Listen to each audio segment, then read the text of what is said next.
ऐसे पंगा लिया तो बहुत मुश्किल होगा बांग्लादेश को। अगर पंगा लिया तो कंगला बन जाएगा।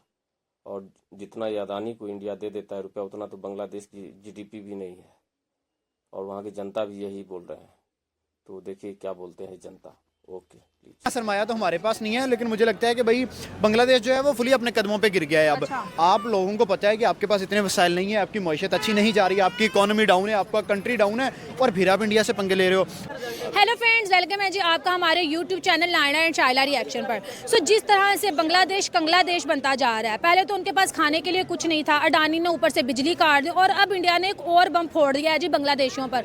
उन्होंने कहा कि हमारा 8,000 करोड़ जो हमने आपके देश में इन्वेस्टमेंट किया है जी, हमें वापस करो। तो क्या बांग्लादेश की इतनी औकात, इतनी वैल्यू है जो टके टके के लिए तरस रहे हैं, जो 1 बिलियन अडानी का नहीं दे सकते, वो इंडिया को 8,000 करोड़ वापस करेंगे? सो इसी पर पाकिस्तानियों की राय जानते हैं कि वो बांग्लादेशियों के बारे में क्या कहते हैं। लेकिन जिन फ्रेंड्स ने अभी तक हमारे यूट्यूब चैनल को सब्सक्राइब नहीं किया, सो प्लीज सब्सक्राइब करें, वीडियो को ज्यादा से ज्यादा लाइक एंड शेयर क्या करें। सो चलते हैं आवाम की तरफ। वो लोग जो अभी रोटी के लिए थोड़ा सा उनको स्ट्रगल करना पड़ रही है, जिनके पास रिसोर्सेज नहीं है, वो 8,000 करोड़ तो पाकिस्तान भी वापस नहीं कर सकता। इतना अडानी का 1 बिलियन ही दे रहे, इतना सरमाया तो हमारे पास नहीं है, लेकिन मुझे लगता है कि भाई बांग्लादेश जो है वो फुली बांग्लादेश में हिंदू स्टूडेंट को मारपीट किया। उसके बाद बांग्लादेश ने इंडिया के हिंदू जनता को भी मारा पीटा, और इंडिया उनको इतना मदद कर रहे हैं।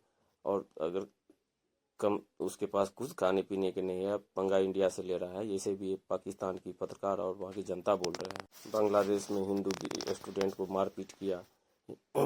उसके बाद बांग्लादेश ने इंडिया के हिंदू जनता को भी मारा पीटा, और इंडिया उनको इतना मदद कर रहे हैं। और अगर कम उसके पास कुछ खाने पीने के नहीं है, पंगा इंडिया से ले रहा है। ऐसे भी पाकिस्तान की पत्रकार और वहाँ की जनता बोल रहे हैं। अपने कदमों पे गिर गया है अब।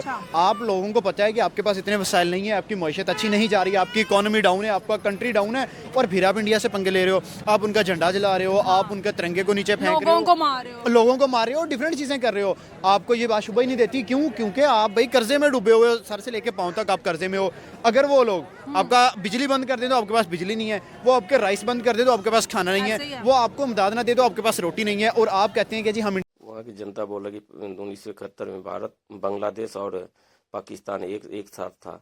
दोनों मिलके बैठ करके बातचीत करते, फिर दोनों मिलके इंडिया को जवाब देते।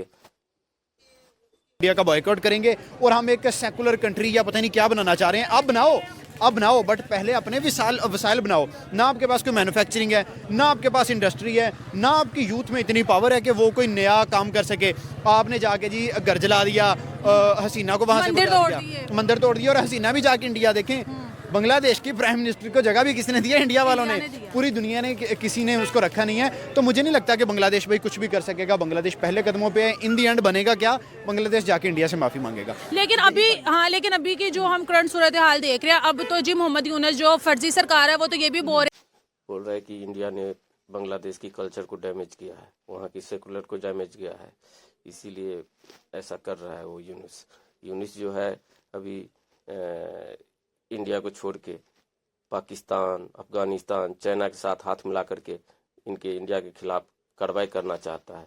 वो पाकिस्तान की जनता बोल रहा है तो वापस कर दिया जाए। देश में जितना भी जेनोसाइड हुआ है वो शेख हसीना की वजह से हुआ है। जब तक ये बांग्लादेश में नहीं आएगी तो बांग्लादेश ऐसी होगा। तो इस पे क्या कहेंगे? क्या जो मोदी सरकार है वो शेख हसीना को वापस कर देंगे? नहीं, मुझे नहीं लग रहा कि शेख हसीना वापस जाएगी। पहले आप लोग मोदी के 800 करोड़ तो दो। आप लोगों से तो वो नहीं, 8,000 करोड़ या जितना 8 करोड़ भी अकेले कहते हैं ना, तो ये वो भी नहीं दे सकते। आप देखें कि इंडिया का 1 रुपया पाकिस्तान का 3 है, तो वहाँ पे टके के भी 2 के बराबर है। टका 2 का और इंडिया का 1 बनता है। तो आप लोग 8,000 करोड़ मतलब आपको 16,000 करोड़ रुपए देने पड़ेंगे। ये तो जस्ट अभी उन्होंने इंफ्रास्ट्रक्चर पे जो लगाया उसका वो कह रहे हैं कि पहले आप हमें ये दो। ये चीज़ होती है कि आपके जो आपका कंट्री है ना, वहाँ पे एक इस्तेहकाम हो, वहाँ पे आपकी जो स्टेबिलिटी हो, उसके बाद आपका जो मुल्क है ना कहीं तरक्की की राह पे कहीं ना कहीं वो चलना स्टार्ट हो जाता है। बांग्लादेश में पहले हसीना वाजिद थी, लोगों को बड़ा मसला होता था, यार हसीना वाजिद वहाँ पे डिक्टेटर बन के बैठी हुई है, वो हर साल आ जाती है और अपनी हुकूमत करती है, उसने सारे इदारे अपने मुताबिक किए हुए हैं, ये किया है वो किया हुआ है। लेकिन बंदे की कदर तब होती है जब वो बंदा ना हो।